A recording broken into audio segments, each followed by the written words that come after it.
Welcome back. I hope you are doing great.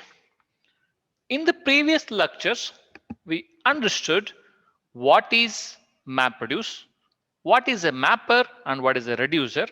And we took a couple of examples like counting the words in a document and counting the number of views of a user profile by using the MapReduce. As a part of this lecture, we'll understand how will we decide the number of mappers and number of reducers, and who will decide the number of mappers and reducers. Let's get started. As we have already seen in our previous lectures, we have taken a big file. This file would have a twinkle twinkle little star and all the multiple lines of a poem, and then we use the map reduce. MR is a short form for map reduce, and then we counted how many times each word is repeated in this document. This we did by using a map reduce. We understood by using the map reduce we can do any of the data analysis tasks. But as we discussed, who will decide the number of mappers and reducers? How many mappers and reducers are launched in a Hadoop ecosystem? That is the question which we need to answer as a part of this lecture. Can you take a guess who will decide the number of mappers and reducers and how many mappers and reducers are there? Number of mappers are equivalent to number of data partitions. What do we mean by data partitions? We have already understood the huge amount of data would be split or broken down into smaller chunks called data partitions. Now we are saying number of mappers is equivalent to the number of data partitions. But who will decide the number of data partitions? Number of data partitions are decided by the storage system. What do we mean by that? What is the storage system in a whole of Hadoop ecosystem? That is HDFS. As we have already understood as a part of the HDFS section, whatever may be the size of the file, each file would be treated in a same way and the number of partitions would be decided. The default block size here is 128 MB.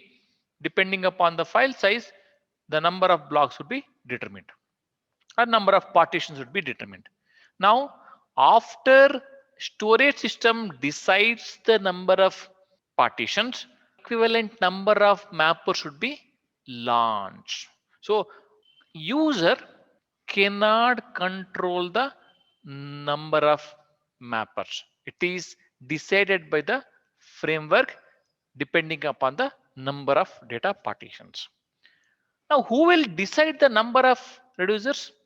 Number of reducers by default is 1. In case if you want to really meddle with the number of reducers, you can do so. That depends on size of the data. If you want to optimize the performance of data processing or not. Assuming that you have a very less amount of data, then it doesn't make sense to go for a more number of reducers. Framework would be fine with only one reducer. And if you have a huge amount of data, you want to get more things done in a less time, then you can go for increasing the number of reducers. To summarize, number of mappers are determined by the number of partitions. Number of reducers is by default 1, but we can increase the number of reducers. Getting back to our word count example, as we have seen, this is a huge file, right? Now, this huge file is split into 3 partitions: partition 1, partition 2, partition 3. Because this huge file is split into 3 partitions, that is why 3 mappers are launched here. That is because number of mappers is equal to the number of partitions. What is mapper, by the way? Mapper is a block of code to process the data. The processing depends on the project you are involved in. Now, in this case, since we want to count the number of words in a file or number of occurrences of a word in a file, what mapper is doing is it is taking the block and creating the key value pair from this partition. We have already seen this. The same thing will be done by this, same thing will be done by this. Mapper 1, 2 and 3. Mapper processes the data in each of the data partitions and it emits the key value pairs. After that is done, as we have already understood, all these key value pairs would be sent to the reducer. Because we have one reducer, we have a one partition here. As we have already understood, the number of reducers by default is 1. If we have number of reducer as a 1, there will be one partition. Number of partitions would depend on the reducer. If you increase the number of reducers, number of partitions would increase. Don't get confused with this partition and this partition. This is a block. For the sake of the discussion, let us call this as a block or a data partition. This partition is a partition just before the reducer. So this partition would depend on the number of reducers. In this case, we have one reducer, so we have a one partition. All these key value pairs are sent to this partition. In turn, they are sent to this reducer for aggregation. After aggregation, we'll get a final result. We have already seen this. There is a reason we are going through this again in the context of the number of users. As we have discussed so far, these are the number of blocks or data partitions. Because we have 3 blocks, we have 3 mappers launched. These 3 mappers take the data in this block and processes it, produces the key value pairs, and these key value pairs are reduced by a reducer to get a final result. What if you want to increase the efficiency? So we want to get more amount of processing done in a less amount of time. So we already have a parallel processing here.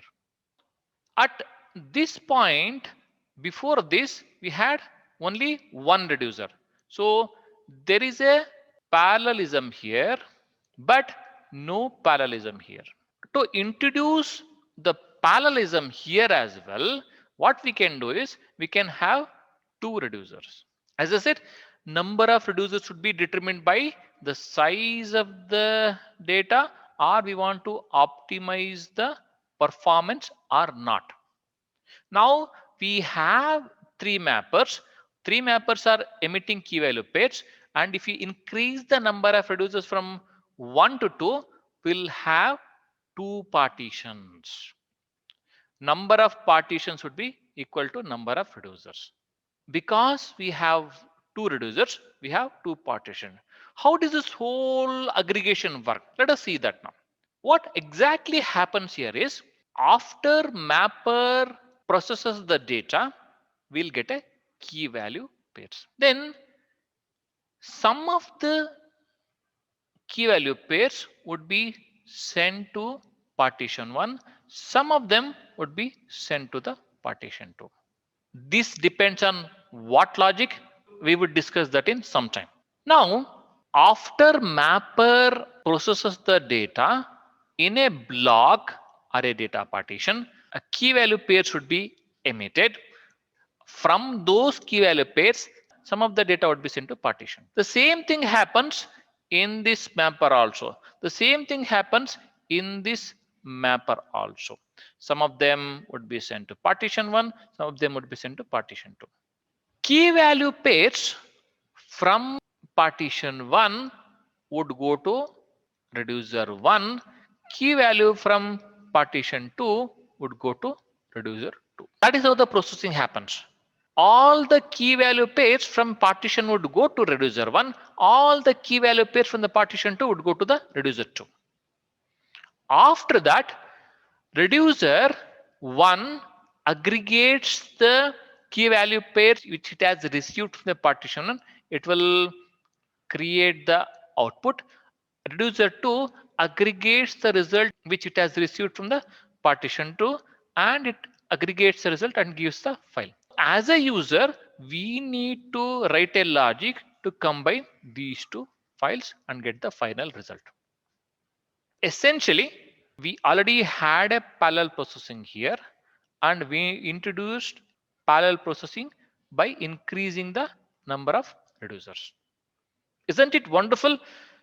The beauty of MapReduce is we get to understand how the parallel processing is introduced at different levels, so that we can increase the efficiency of data processing, get more things done in a less time. Now that we understood, if we increase the number of reducers, how partitions would come into place and how the key value pairs from partition would go to reducer 1 and partition 2 would go to reducer 2. What exactly happens here is this phase where we have key value pairs emitted by mapper and this partition phase.